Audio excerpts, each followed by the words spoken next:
Welcome to our channel. Today we how to configure Keap Infusionsoft automation sequences step by step clearly. Start by logging into your Keap account. On your dashboard, navigate to the Automate tab. From the drop-down menu, select Campaigns.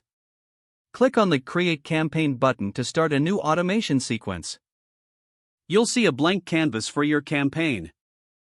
Drag and drop the sequence icon onto the canvas. A pop-up will appear asking for a name for your sequence. Type a descriptive name that reflects the purpose of this automation. Hit Save to create your sequence. Now, double-click on the sequence box to configure the settings. In the Settings menu, adjust the timing for when the sequence will start. You can set a specific date or a number of days after a contact enters the campaign. Next, add the actions you want the sequence to perform. Drag and drop actions such as send email into your sequence. Double-click on the email action to edit its details. Craft your email message, making sure it provides value to your audience. You can also personalize the email with tokens for the contact's name or other details. After finishing the email, click Save.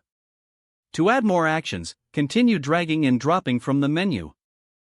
Consider adding delays between actions for a better user experience.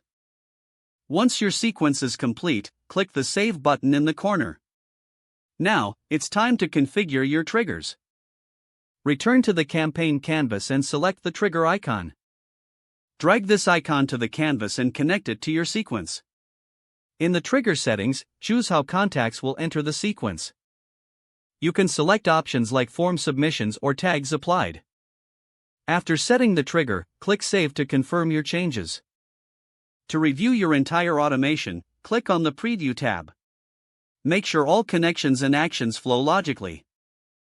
If everything looks good, activate your campaign by clicking the Ready button. Don't forget to like this video and subscribe to our channel for more step-by-step tech guides.